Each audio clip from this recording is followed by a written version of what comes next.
Deputy Speaker. In the last few weeks, young Palestinian jihadis have engaged in apparently lone wolf stabbing attacks against mainly Israeli civilians.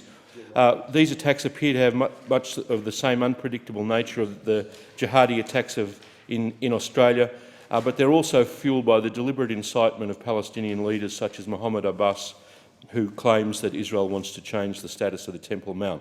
The Temple Mount is, of course, the holiest site in the world to Judaism, but the Israeli government forbids Jews from praying there. This rule has been in place since Jordan attacked Israel in 1967. Quite responsibly, the Israeli Prime Minister Netanyahu has insisted again and again there are no plans to change this rule, and it remains under the control of the Jordanian religious authorities, the Waqf. Mohammed Abbas unfortunately told his people, quote, that Jews have no right to desecrate the mosque with their dirty feet.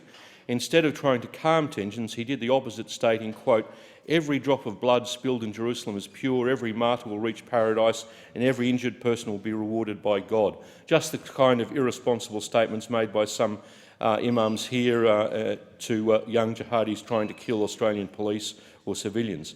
The US Secretary of State Kerry rightly condemned these words. There's no excuse of violence. No amount of frustration is appropriate to licence should occur. Palestinians need to understand President Abbas needs to be condemning this loudly and clearly and needs not to engage in incitement that his voice has sometimes been heard to encourage. As the member for Deakin pointed out, there have been example after example of imams on televised sermons brandishing knives and instructing Palestinians to, quote, form stabbing squads, cut them into body parts. I've been particularly upset, and many people around Australia, by comments from the member for Fremantle who has stood up in this parliament and also blamed the victim.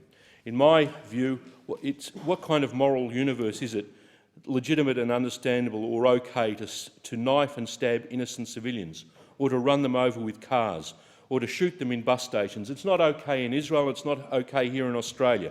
In what moral universe should we say that the media should pay more attention to the people with knives in their hands than people with knives in their chests? For most Australians who don't live in such a morally inverted universe, let me cite the words of the Victorian Premier Daniel Andrews at a business function last week. I won't have a bar of this notion, he said. If a Jewish mother or father is randomly attacked in the street, then so long as you go back far enough in time, or you cast the net wide enough, or you draw the bow long enough, then you can somehow it be the victim's fault. It can somehow be Israel's fault. I won't have any of that, said the Victorian Premier.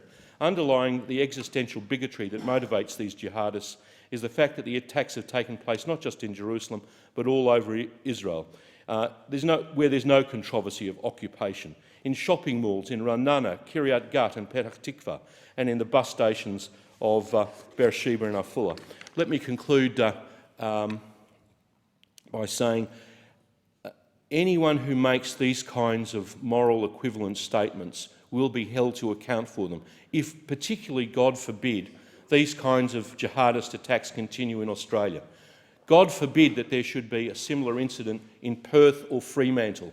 You cannot say in the Australian Parliament that it is okay for people to make a moral equivalence between people who are stabbing innocent civilians in Kiryat Gat, Jerusalem, Afula or wherever, and then try and hide your sentiments in Australia. I'm sure the West Australian media, people all over this country will find those kinds of double standards and hypocrisy intolerable. On behalf of the people of Melbourne Ports, my constituents, I share the horror that people are expressing over these stabbing attacks of innocent civilians in Australia. We face a worldwide problem. We were with the Konrad Adenauer Stiftung last night, trying to understand how all of us all over the world are going to deal with the problem of deluded young people who are in their room with the internet, who are being fanaticised by these dreadful people in Daesh all around the world.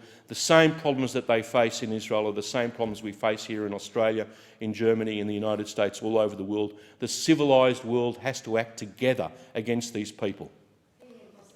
I thank the member for Melbourne Ports.